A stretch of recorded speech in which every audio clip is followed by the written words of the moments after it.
Greetings. Hello, everyone. Thank you for being here with us and joining today. This is the Innovation Speaker Series.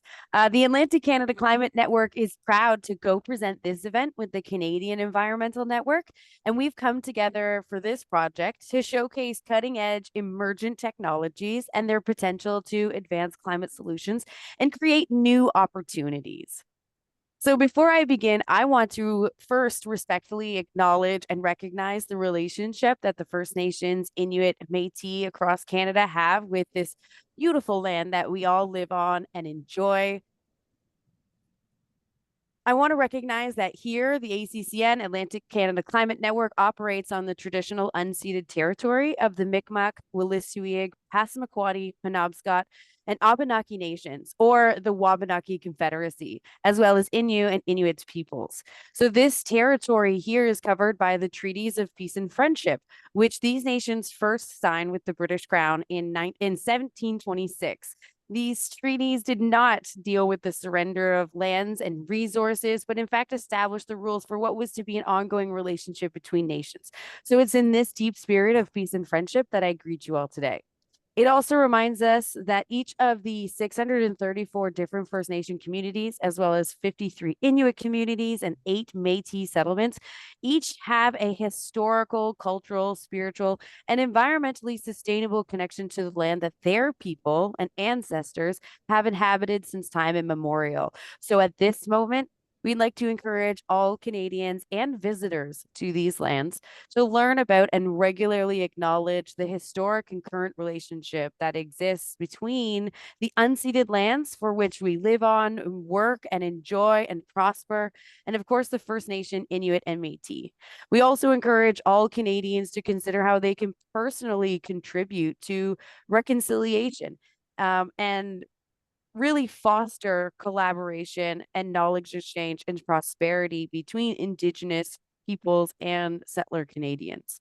So, with that, so much gratitude to be here. My name is Ashley Anthony, and the Innovation Speaker Series aims to just do that, foster collaboration and knowledge exchange amongst diverse stakeholders passionate about addressing climate change. Today, we're very excited to welcome Jake Arsenault. So, Jake is from the Black Arts, and he's also a serial high-tech entrepreneur with a PhD in engineering from the University of New Brunswick, UNB here.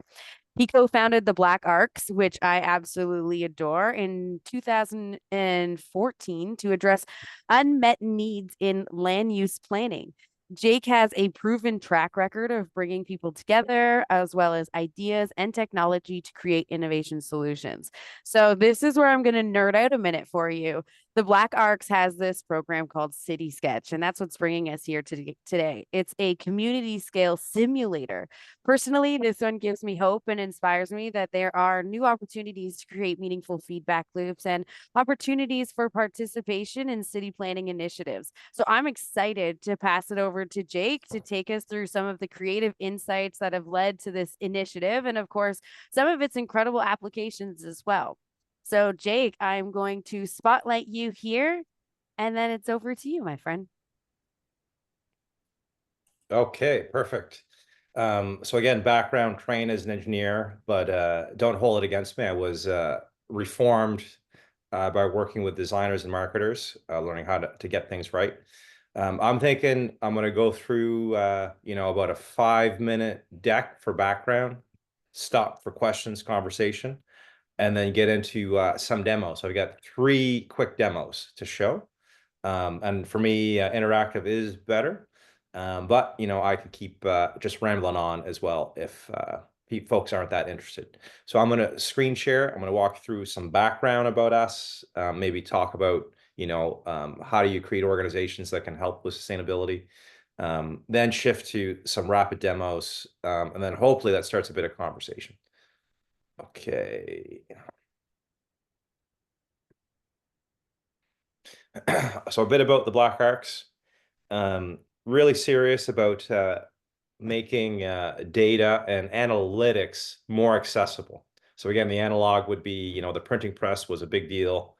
It really opened up reading and the written word to everybody. I feel that like a call it a digital twin now, but like a model, a predictive analytics, like in terms of engineering and science, like that's how it's done now. You make a model. Does the model match reality? You get your model to match, and then you can use it to look into things that would be hard to without those types of tools. I think that way of thinking should be accessible to everybody, and that it's a great way for people to better understand the world they're in. So I really believe that is that analytics, being able to understand data and use data, I think it's just as important or will be as reading. So I think it's a new thing that society needs to shift to. What we zoomed in on as a key problem, I feel, is the built environment. Again, when I did the discovery for this venture, so talking to people, talking to planners and city planners, and they were talking about, oh, cities, they affect everything. It's like, yeah, yeah, you think that your profession's the best. But then I went out, did the work, went to conferences, read books, and it's true. Land use planning and how cities are laid out shapes people's lives in ways you don't expect. And I think that the built environment, incrementally, so parking lot by parking lot, building by building, it's a force shaping Earth now. Like we are a force that is just as influential on this planet as nature. And I really think that we need to get better at planning. What we're focusing on is like there's top level. Okay, maybe that'll help, but it's tools to help with bottom up planning. So tools that can be widely decentralized and can help people plan and communicate and go for bottom up planning. And again, city built environment affects everything. So economic sustainability, not just environmental, but economic sustainability, demographics matter, quality of life, emissions, real estate, social equity. It's all tied together. And I think a pain point that we zoomed in on, and I think it's fundamental. So showed this at early presentations with government, and silo thinking. It really is a challenge. Um, I think that you call it reductionism. So again, train as an engineer, you're trained in reductionism. The idea is to get everything into its own little box, and then you work on it in that box. I think it's a powerful mindset. Um, and I think that the professional class have been trained to think like that. But it's not the only tool in the toolkit. And I really think that systems thinking that spans out, so how do things fit together? Like I think that's what's needed for the future. So we're trying to make a technology that can help punch through these silos. So doing analytical tools, predictive modeling, data modeling, but really meant to be a tool that a person in one silo can show something or connect easily across that silo and coordinate. Because I do think that there's a lot of needed coordination and discussion, with citizens, with real estate, levels of government. There needs to be more linking. So we're making a technology, I think, that can help with that process. I wouldn't mind if people have learning about thoughts about silo thinking or silos, if that's a challenge or issue or not. So I'd be very curious after this deck if any of this is resonating or not. I would like to know. So silo thinking. So what did we target? I think the word now would be a digital twin. So just back from a Smart Cities World Expo, Barcelona. Digital twins for cities are hot right now globally. It's a new category. And I do think that it's a lot of it's marketing. I think a digital twin is you call it a model, and you have a model tied to specific data sets of something tangible. So I think that word is something that people can grip if they're not trained as an engineer, where it's like a model or a twin of something, but it's the digital version of something that's real. But really, I think it's getting people into models and using data with models to understand things and plan. So City Sketch is built, I call it our director of technology calls it a what if machine. So once you have a model of an existing community, um, then instead of doing a full analysis, well, it is a full analysis, but that you can change it on the spot and then see results. So it moves analysis from taking 6 months to real time in the meeting. So things like housing placement, mixed use, what does that mean? adding roads, trails, changing transit routes. How does that affect things like vehicle emissions, key services, schools, other key services, even things like disaster scenarios. So all these land use decisions are really all tied together. And if you're looking at it in isolation, it's kind of a fool's errand. Like you can't, if you're thinking about just planning transportation infrastructure, and you're not thinking about placement and good land use placement, it's compromised. Like you have to look at placement, where you put services, where you put housing, roads, trails, transit options. You have to look at all of it at once. So I think it's all connected, and this reductionism, I think, has really compromised the performance of what cities could do, especially in Atlantic Canada, where it's our layouts tend to be a little sprawly, and there's a cost for that. So focusing on digital twins. And I think after doing our discussions with people in cities and government, my takeaway is that there's all kinds of reports and analysis, and a lot of times they don't matter. If people don't understand the report, if it doesn't engage, it's not digestible, nothing's going to happen. So we're making it's predictive analytics, but it's built as a collaboration communication tool. So very show and tell visual. So in terms of how we fit in the market, it is quite different. I don't know if we have a real, I think there's a few folks, but we're really focusing on it's advanced analytics, but also built like a web game, just plain fun, just plain holds your attention. And the goal is to make, city planning and parts of city planning um, fun. Like I know we did some sessions with City of Moncton with a student council, mock council, and we had them excited about downtown surface parking. This stuff is interesting if presented the right way. So we're going to stop here for a bit. Hopefully folks have some questions. I wouldn't mind knowing if this resonates with folks, or if there's any stories, or maybe a different point of view. But then after that, I'm going to go through and do 3 quick demos. One is it's a smart city in the US, so Curiosity Labs, which is in the town of Peachtree Corners. What's great is that they have sensors where we can validate our model. So I'm just going to show you the tool, get a sense of this interactive digital twin. The next one is I'll show doing some rapid sketching. So we're going to make changes to Sackville, New Brunswick, and see what happens. And then you get a sense of the speed of it.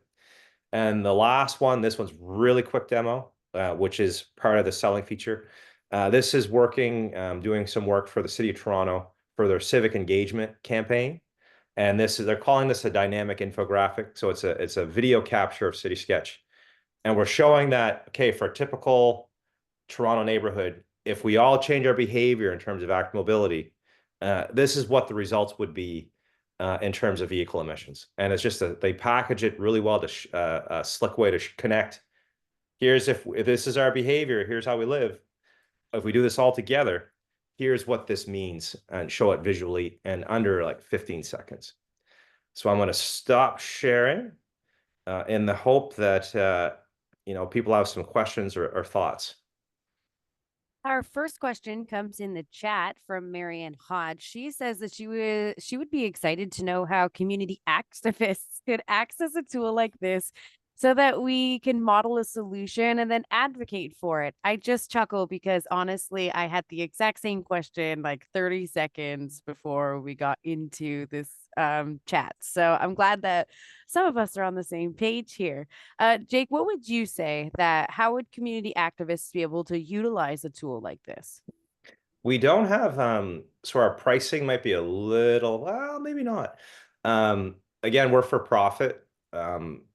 I don't know if that was the right call when I started this thing. It was like nonprofit, for profit. There was a talk a decade ago of like impact for profit venture, so we signed up for that approach. I don't think there's any it's not a thing here, so I think it might have been the wrong call. So we can't get grants that would be available to nonprofits. So we're a for-profit entity. So we do need to get paid somehow, some amount. We do want to get variable pricing. I do think we want to get a lower tier pricing for just community advocates. If there's folks that pool together resources, and you have one of these models Well, that group could use that same, call it a digital twin.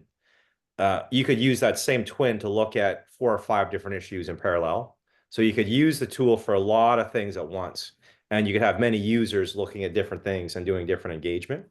So I think for us, that'd be very exciting. You got my contact info. Love to have the call. We're trying to make our pricing affordable for local government. I think we're there, but I think we need a lower tier pricing to support community groups. And then I think I'd like to know, what is there an organization that can pool together? So I do want to get there. I think we could do it. Love to talk. Please reach out and see if we come up with a viable model. Because I do think we want to get it where that's going to be a lower and lower price, where this could be public facing like Google Maps. But need to figure that out and do it in a way where we survive. But would love to help citizens be able to keep their local government accountable by having a rational understanding of data. And I think that's the point of this tool, is that it's meant to be public facing eventually, even if the cities use it, because that's a value prop. And I think that we're not going to have smart cities or effective cities without really smart citizens that are on the ball. And that's what we're trying to help with. And again, maybe if you use a tool and we're trying to get a tool that gets you the truth, maybe you don't like what the analytics show you. And there's like, well, maybe we're kind of wrong on this thing. So we're really trying to make a toolkit that you can understand the trade-offs, dynamics, get to the truth and show it. So is Wonderful. there, hopefully that answers your question. Marianne just follows up with, she's wondering if you considered a B Corp structure. Well, you don't need it in Canada. Like, I think we could sign up for B Corp. We're all in on impact. Like for me, all in. You really need it in the States, because in Canada, if you act like a B Corp, you're fine. If you act like a B Corp in the US, you can get sued, and that you need to have special language in your corporate documents, or you will get sued, because yeah, a corporation is supposed to maximize shareholder value above all else. But in Canada, um, there's an expectation that a company will consider society. So Isn't it's, it good to be yeah, Canadian? well, you can consider society as a Canadian business, but but in the US, you need that language in there, or you could get sued. So I don't think we really need it. I think it's good PR, but I think we want to be above and beyond, like a B Corp, where we're thinking about society versus business. This business is built to make a tool that can help society.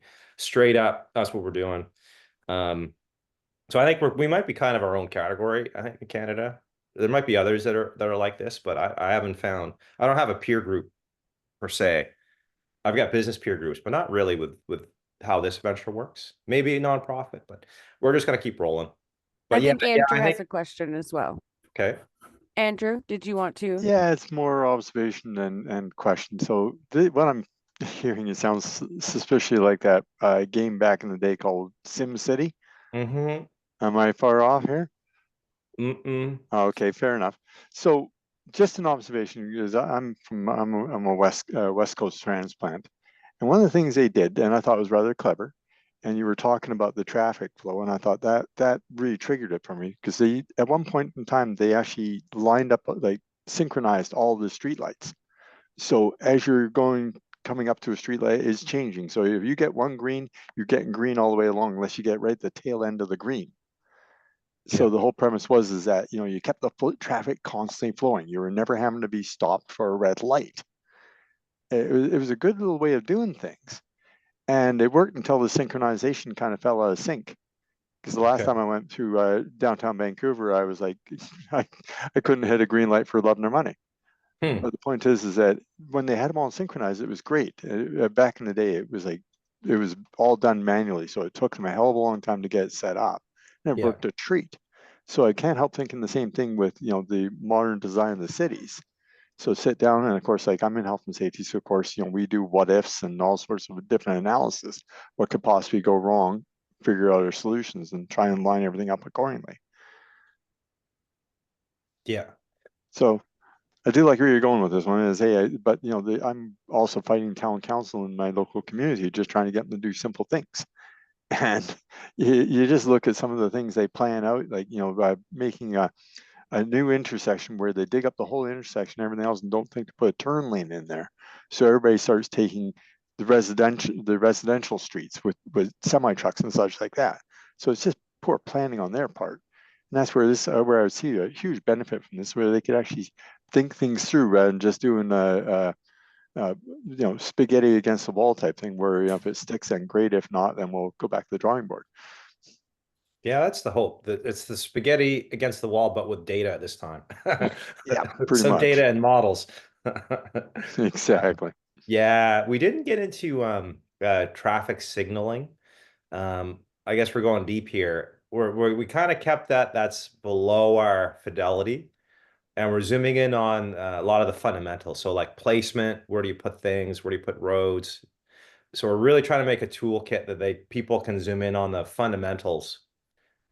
And I get a fear from, say, smart city solutions, even though it's a smart city solution per se, that they're going to do, a really high tech version of stupid, um, where, it's, can we find a way to move more cars through a city and have more autonomous vehicles or something? It's like, well, maybe. But I talking to different professionals, it's a lot of it's just getting the fundamentals right that we're having trouble, and that they would like a tool that helps them to helps them take crazy options off the table, and it's just the fundamentals of land use are broken. Like you don't that they can show that it's a compromise. Like I think if we get placement right, it makes a huge difference on mobility options. So a lot of time I think we're trying to fix a problem and it's a band-aid and we're not really getting into the root fundamentals of land use and planning. So we're really trying to make it where City Sketch it's SimCity, but it's a lower fidelity visual, or I'll call it a curated view, um, that really tries to get eyeballs on the fundamental pieces and less distraction with, I say it's important, but not as fundamental in terms of the land use decisions. Oh, there's another question. Oh, we have another one in the chat first that I think Okay. is really apropos right now. So, will you be speaking about the data requirements and if there's geospatial components? This is from Jeffrey, who is an urban Um, planner. Okay, yeah, we use GIS, so I'll show you the tool. We'll go through that in the demos, but it's geospatial. It's what do they call it? Everything's geo-referenced. We can pull in shape files, drop them in, change it. And a big thing for us is census data, so we pull in geospatial demographic information too, and we're plugged right into the Census Canada. So we'll get into the demo, but you'll see it. It's geospatial. It's syncs up with GIS data. And we've got it hooked up to OpenStreetMaps, but we've got it where you can just drag and drop JSON files to update things. Just drag and drop. And And it Tracy, works. did you want to, and it works. And it Tracy, did works. you want to ask a question before we go into the first demo?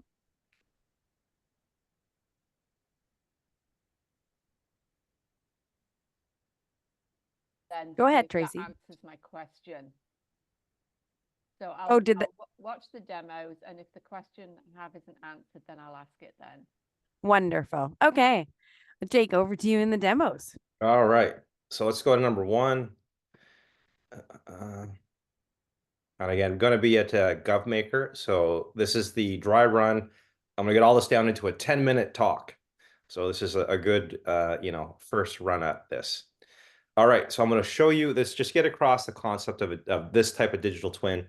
And this is a model of Peachtree Corners in Georgia. Great place to start in the US. They're really into doing new things.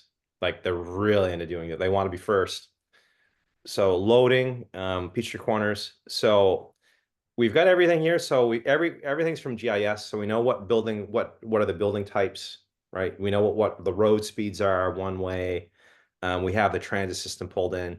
And then from a GS layer, if we know what the building footprint, what type of building it is, and then this is the workhorse, that's an agent. So we'll make a set of synthetic families that represent census data. So right now I hit run. Every household is working out how they'll likely run their day. So now we can show that is the plausible schedule of that agent. Predicted mobility by time of days below. So blue is school, red is work. So you see that blue spike where kids drop the children off. You see those blue snakes? Those are school buses. So we're showing a plausible day in the life of a set of plausible families that represents the entirety of Peachtree Corners. We're getting good performance. So we're using built form and census data, and we're deducing traffic, in-town traffic, and we're getting what's 94% representation of in-town traffic. There's a transit system. So if you have the file that Google uses for transit, we can drop it in, and you have a transit system. We're calling that a travel web. So likely walking end to end. So all kinds of different visuals we can show. Here's an estimate of vehicle emissions. There we go. I'll stop there. And stop sharing. But that just gives you the concept of a digital twin. And again, I'm working on the 5-minute, so very rapid demo. So maybe stop there for questions about that system or tool.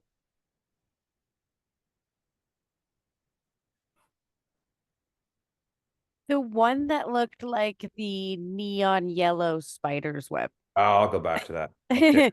Yeah, that was really quick. You said that included like walking data, and I imagine that's just like general. It's predicted walking. Okay. So it's Okay. predicted walking, which we'd have to check. The value of having it where it's a predicting tool is that, all right, does it match reality? Okay, we get it where it's 2 and it matches reality. Great. And then it's the what if machine, right? Because we can predict what's really happening. You show that it works. And then you can do, well, what if we add some trails? And what if we put the housing here?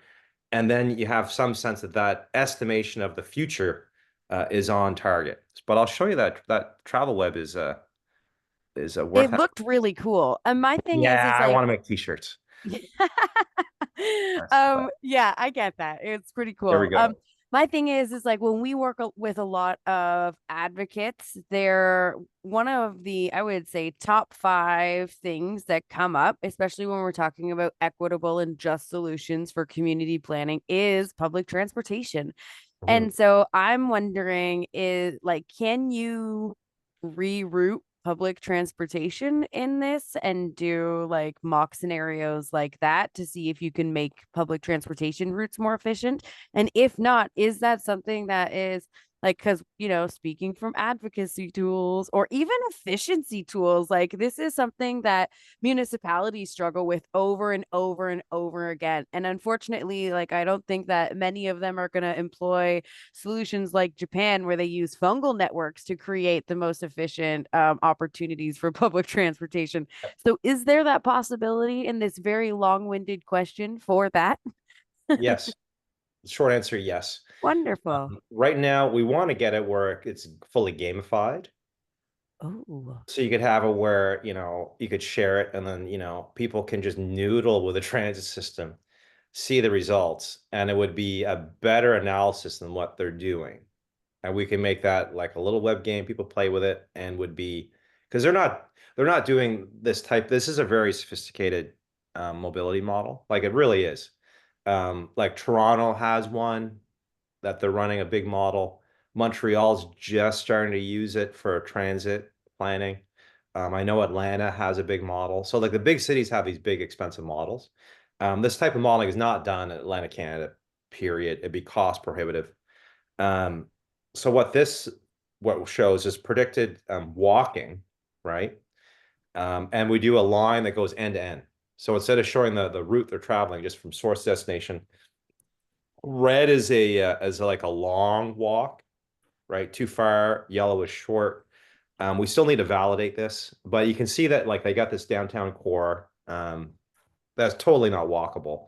And then where the housing's around it, there's some walking, right? So you can really see like a dead spot. And then what we could do is let's add some more trails, or let's say it's also considering like the likely need. So if you have a good layout where everything you need is nearby, right? And that household can achieve all their goals without a long walk, well, the agents will choose that approach. So the value, I think, is not just well, here's what's probably going on.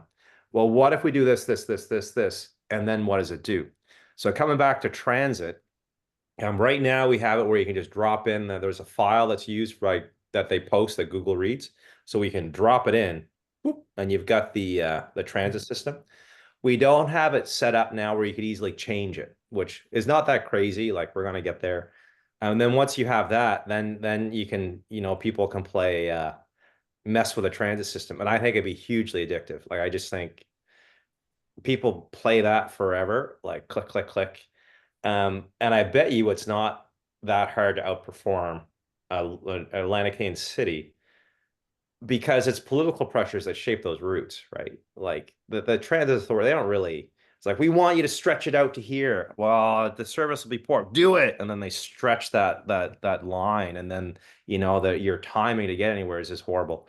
Like, I think a big thing like Canada is they got to sell transit. Like, it deserves more dollars. There's value to it. I think it's just more showing that, yeah, if you do this and this, you're going to actually, like, it's not, you're going to lose money on transit, but you're going to make more money economically, big picture. Like, I think that's the value. And the other piece is that if I can tell you how the game of transit will play out, there's competing poles. You've got ridership, which means you're going to have a lot of people using it, useful. There's more people paying. And then you get coverage, right? You're going to cover all the areas that you can get from anywhere to anywheres. And as you spread out and sprawl out, that compromise increases. So if you're a spread out community, you're going to have to make tough choices on transit. Like, you can have coverage, service is horrible. You can have like, say, a lot of frequency on a corridor, and you're gonna have good performance, right? So you're gonna have to pick, right? So I think a lot of it is showing that. And then if you get good land use and you have like density along a corridor, well, then the stuff's just gonna be amazing. So I think a lot of it is people understand there's a trade-off. How you build affects it. You should know that. Maybe you have to think about a two-tier, high frequency along a corridor, build that corridor, and then you've got poor service for kind of an essential service. But we can show all that, I think, is the thing. But I do want to get to, a community advocacy group could have, make their own design, let people play with it. I think you could outperform the city pretty easily, and it'd be addictive. So I do want to get there. Anyway. Anybody else have another question for Jake?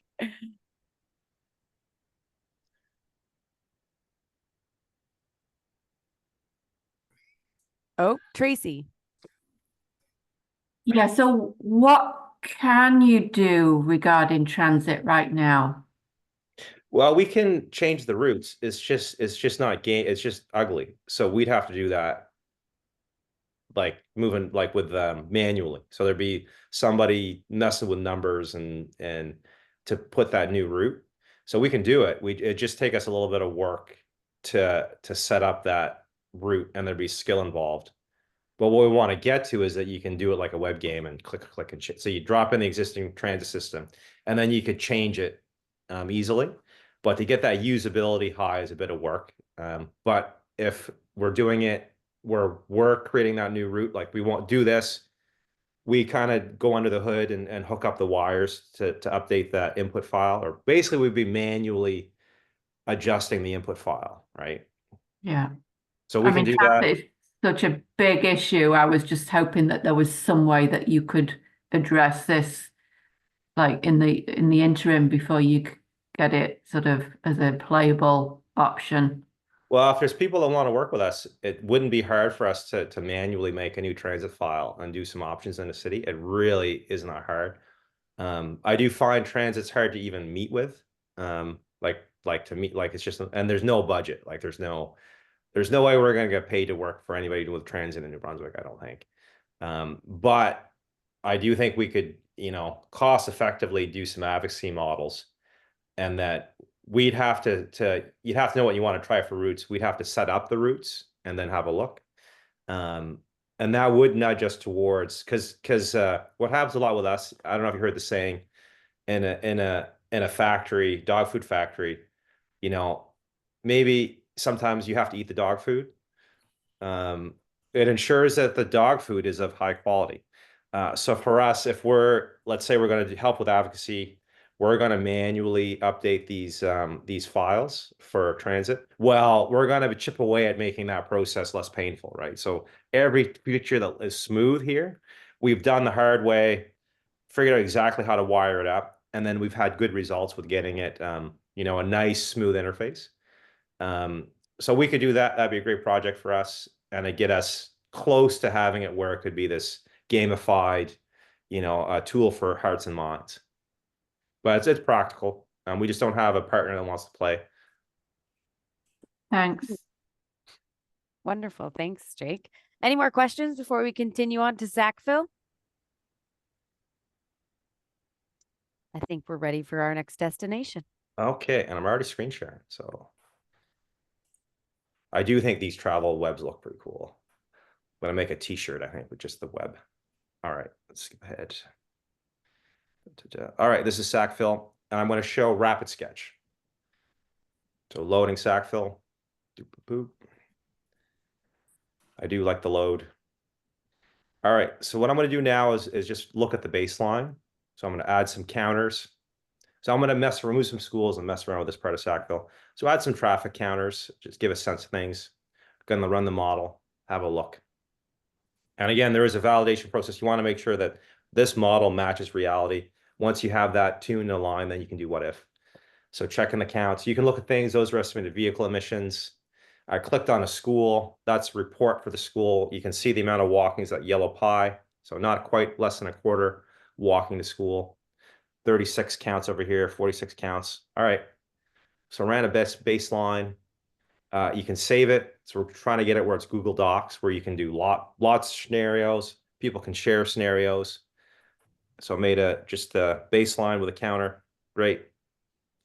So I'm going to go back, and again, I'm going to grab that old version, and then I'm going to change it and then compare, and you could save it as another file after.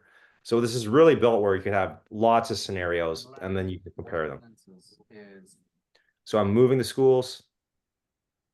So this is a big change for community. So it's just like that. What does school placement look like? Just there we go. School's a new spot. Again, you could change a school to another building, add a school. I just move them. And then we've got an infill tool. So basically, I'm going to choose an area. We're going to say, we're going to do a bunch of infill here. What does that look like? There we go. So we just added a whole bunch of people. Again, apartments, and you can configure them. We think that the apartments that are here with this profile, they're going to work here. A lot of configuration about what those new residents look like. So hit go. So now we're doing a what if. What does Sackville look like now, right? So just zipping through, run it really quick. See the counters are probably going to go higher here end of day. So basically looking, what does that new flow look like? And you can zoom in and look at specifics here, how that runs. Get to the end of day here, right? And then you can see that on that same school, you can see the change in walking, right? So a lot less walking based on that new location. But you can move basically anything, right? So it's the agents have a pretty complete schedule. So like groceries, going to the park, work, children go to school, medical appointments. It's all a pretty plausible activity matrix. Because of that, you could basically change any of these service destinations and housing and have an estimate of how that's going to play things out. What else am I doing? Oh yeah, and then this one's neat. So let me go back. I'm really going to have to be smooth to get this public demo here, GovMaker. But here at the very end, you can see this tool here. So that's giving an estimate of infrastructure costs per person. So you can do, let's stop playing. So here's what the estimated cost would be now. Do infill, add some things, more housing, and then work out here's what the new estimate would be. And in the meeting, show the changes that are possible with different land use designs. There we go. So let's do another pause. So any questions or thoughts on that? I've got the first question here. Can you take us through how you applied this and like what happened at the Sackville Farmers Market? I think that would be a lovely tale people would love to hear. Okay, it was a test. So it wasn't for Sackville. We had a champion way back when with Southeast Regional Government. I gave this person a demo of a really ugly tool back then. I'd say the amount of people that liked it was like maybe 1% of people. and it was like a 98% fail rate with that demo of that first concept. But when he looked at it, like did the demo, and he sat there in dead silence for like 2 minutes, which is weird for a meeting. Like somebody just sits there 2 minutes. And then as you, oh, this will change everything. And then he's like, we're doing a pilot. I'm going to get the money. And his instructions were literally, I thought it'd be like transit planning. His instructions were, okay, here's a decent budget. Go to Sackville and empower them.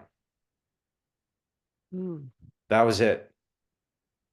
Like that was the only parameter. Go to Sackville and empower them. So got there, poked around, talked local service district. And again, an entrepreneur, you walk around. Felt like I was going to vomit, basically, because they don't need transit. That's walkable. It's great. There's nothing to do with transit here. And then for my learning was like, oh, but school placement's a hot topic here. Oh my goodness. Oh, and it's kind of the same thing.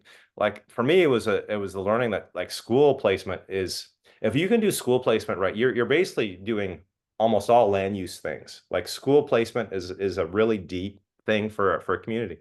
So I learned that, well, that's kind of the same thing. Transit, changing that, moving the school. It's on our end, it's really the same technical analysis. And the learning for us is we did what was cool. We did pop-up civic engagement. So we had Sackville model, not as good as it is now, on a touchscreen. And then we just showed up at the farmer's market.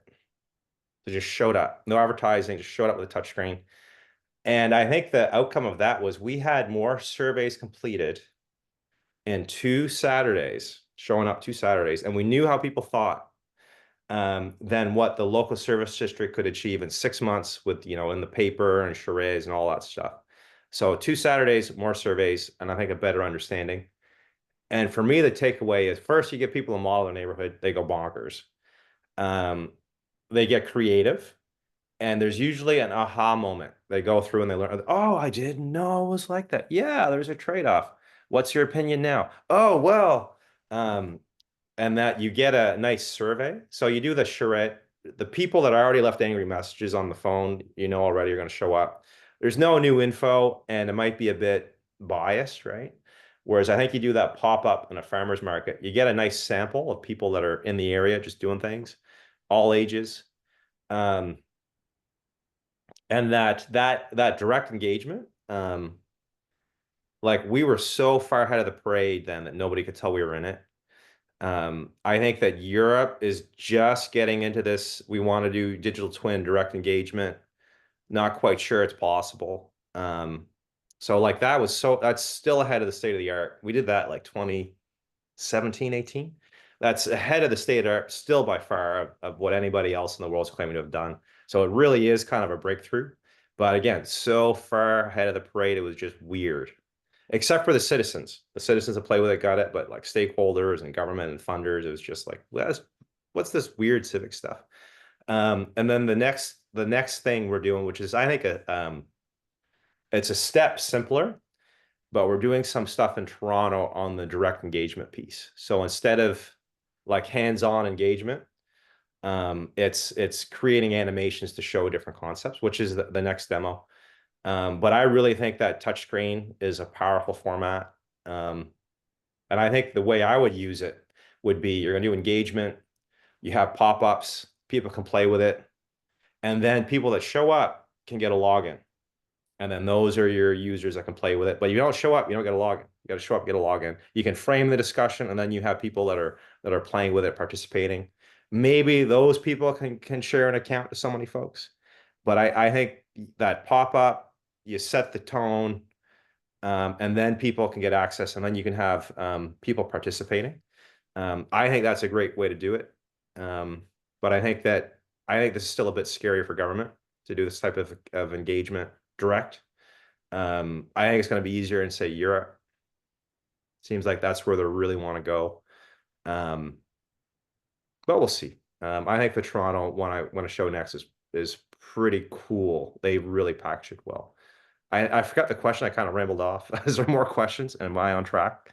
Ashley? No, as the questions popped up, you continued to answer them. So I just kind of let you go because it was really good. I'm wondering if anybody else has any questions or wondering about that civic engagement piece and the engagement methodology with the Sackville's Farmers Market.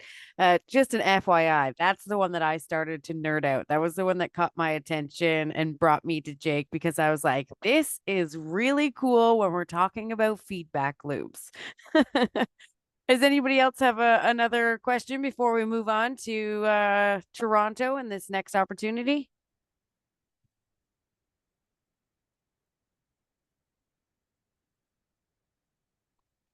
I think we're ready to go, Jake. All right, so this one's fast. And again, that's a feature. We're working with a group called Third Party Public. So they're a high quality consultation firm in Toronto. Like they don't do any work outside of Toronto because Toronto sucks up all their capacity. But they're really good. So they knew how to package this up.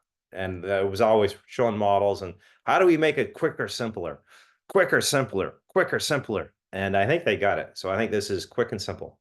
So this is going to be used for engaging the public. And for a third-party public, they view this as a bit of a disruptive shift in terms of Toronto doing new things. So they view that this is like advancing civic engagement. But I think that Sackville stuff we did years ago is still miles ahead of anything anybody's done anywheres. People just don't know it yet. But I think that they did a fantastic job using City Sketch. So we had to build, which was actually harder. We couldn't build a real Toronto neighborhood because you don't want to point your finger at a community. So we made a composite where it's the data and the layout is similar, but it's not a specific neighborhood. So a little more work. Anyway, all right, with that, let me show you. So this is basically showing if we all change our behavior, here's what it does.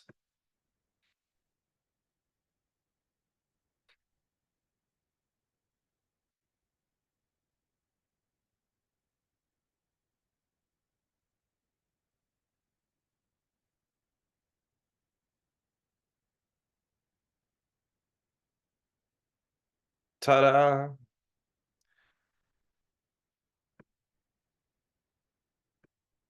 So that's it. Very short. You might want to replay that one again and give some context to it. Okay. Well, it's not self-contained. All right, hold on. Why not?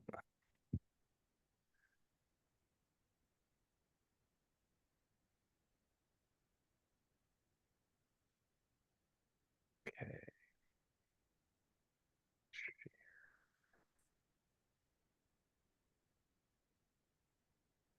Okay. I'll do the voiceover this time. So generic Toronto neighborhood, typical driving pattern. Red dots are cars. Green is active mobility. More walking, so up to 30 minutes, and bicycle 1 day a week. That's the behavior change. Below shows the heat map of likely vehicle emissions. So more active transportation, big change in vehicle emissions. But again, there's more complexity to that. Like that neighborhood is structured where you do have a choice, right? Because you can take active mobility, it's reasonable. And then there's like that you get that loop that goes around it. So you can drive and you can walk. Both are pretty much viable for that neighborhood. And then we can show if you walk, does that. The complexity would be if your neighborhood isn't laid out where you can walk, like you don't have the choice, so you can't. But which would not, it would show if we can't change our behavior, so we're locked into driving, right? Where in this case, that neighborhood is structured that there is a choice, right? Which some neighborhoods do have a choice. Like some neighborhoods you don't have a choice, right? That's very interesting. It's a real novelty. It's a real, like, if people were to do that neighborhood, change the amount you're willing to walk and the amount you're biking, that is how that will play out. And so what do you think the application is like when it comes to like public facing education for things like that? Like how would on both ends, how does the city, like, does this work as a great motivational tool for the city to create behavioral change, which is definitely a hurdle that they have when trying to initiate reduction plans? And like, again, when we come from the citizen advocacy side, like how do people utilize this to tell the story as well? Well, I know with Toronto, they're trying to push for behavior change, which is, I think, a shift. Like it's kind of a big deal. That like they're advocating for change. Like they're going to be pushing, let's all change our behavior, and here's the benefit of it, which I think is a shift. And again, now this will be repacked as video, and then there'll be hard copies and brochures and stuff. So that's how they're going to use it. But we want to have it where the kit could be, there could be an educational package that's in schools, and kids can just play with city models and learn things. So we want to get that SimCity vision, SimCity but real, fully built out, and be something that could be an ed tech as well. Love to bump Minecraft out of schools, and they're playing City Sketch, learn some things. And I do think for a civic engagement, most of the time they do want to have some component for schools. So, we're going to get pulled in a little bit with that anyway. In Sackville, we started with university first, right? Like that was soft spot. There's people that know things. There's also academics that are involved in the planning and the community. So that's a nice place to start. Drawing with the students are into this stuff. They're switched on, get the rough edges off, and then switch to, council and then engagement. So I think schools are always, and students are always kind of a thing for us. We do want to have something public facing as well, but I'm not quite sure what that looks like. Again, like Google Maps or something. Yeah. And I just have one last question for you. Like you've talked about a lot about the ambition of where you want to see this project going. And I think that you've probably encountered a lot more of that advocate lens here in this conversation than with your regular audience. And so I'm wondering, like, what do you envision ideally, like City Sketch could continue to map and really kind of create scenarios for? And if we can, somehow influence you to create also equity lenses on this. So we look at, for example, say sustainable buildings or green infrastructure and spaces like that, so that we can map like the health and equity of as I like how you've called them, agents as well. Well, we care deeply about these agents, and we want to make sure that they have access to trees. So I'm wondering, what's your future vision for that? And could you see some of these more equity or justice focused lenses applied to maybe future renditions? Yes, some of the equity components are in there already. We just need to pull it out with metrics, because it really is a full-blown like geospatial demographic model, like down to synthetic households that have to do things, and plausible income, plausible type of employment, plausible budget, plausible need for vehicles, plausible time of day, plausible timing, and the plausible access to things. So we could, I think we know what metrics to pull out of it, and somebody wants to look at it, but like we could look at the social equity of infrastructure decisions, or the placement of services, and then what does it mean for specific profiles. I think we could do as good of estimate as you could do using numbers and data. So it's in there. One thing we really want to get to is start having some of the links between health and well-being in the built environment. It's kind of a dream for me. I know we can do some components. So how hard is it to access different locations for medical care? Great. How much time would a certain profile be spending just getting around to where they need to go? Like there's a saying, I think fighting poverty in St. John, I heard, being poor is a full-time job. And like, I got to get from here. Oh, I got to walk. I'm taking transit. Oh, gee. And then like, like your whole day, a big chunk of your day is spent just trying to get from different spots, where most people even think about it, and think about the energy expended on that, time and energy. So we can look at that. Like that's straightforward for our system. Don't have a buyer to work with us to refine that, but that's where we want to go, and really been trying to work on that health and well-being. We've actually got a contagion model in there, a pandemic model. That was our main sponsor, was actually Department of Defense to build this engine. So we could layer on disease resilient, like there's all kinds of stuff we could do around health. Again, pretty complicated there, but it's a dream for us that we could show some of those linkages. Because I think that'd be shocking if you get a dollar value to it. Like, here's a land use decision. We're going to save money on transit. All right. long-term healthcare costs, right? Like, just to show those, because I think a lot of, I think that the built environment, from talking to folks, again, I don't have the paper that proves it, but I think that the structure of your community will have more impact on people's health than the medical system. So just get rid of hospitals, just get rid of them.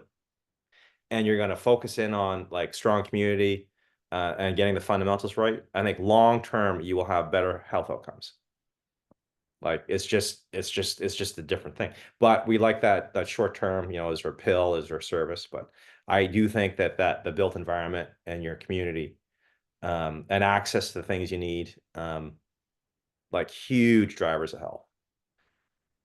Now, how do you show it? How do you get it embedded in there? I think that's a little more complicated, but that's one of the points of this technology, or why we're building it and how it's structured. But again, things to get to later. But so I think some of the social equity pieces could be low-hanging fruit if we have the right partner to work with. Well, wonderful. Thank you Which for could that. be a nonprofit or advocacy. I don't know. We'll work with people. Maybe we'll all work with people as well. Build a coalition to take over City Sketch. Does anybody have any last minute questions?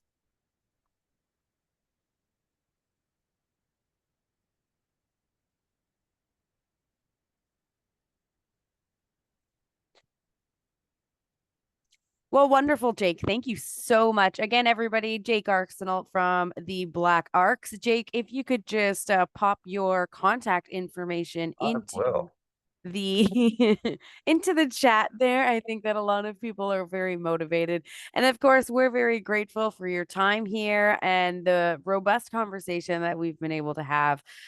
We hope to see you again and with an updated version in the future of City Sketch. So thank you. Would love to. And if folks are in Fredericton and want to connect, I'm always a sucker to go for a coffee. So if anybody wants to connect and talk about any of this stuff, I've always got time. So happy to connect, preferably over coffee, but I'm flexible. Caffeine injection does help. But thank you again, Jake. Oh, thank you.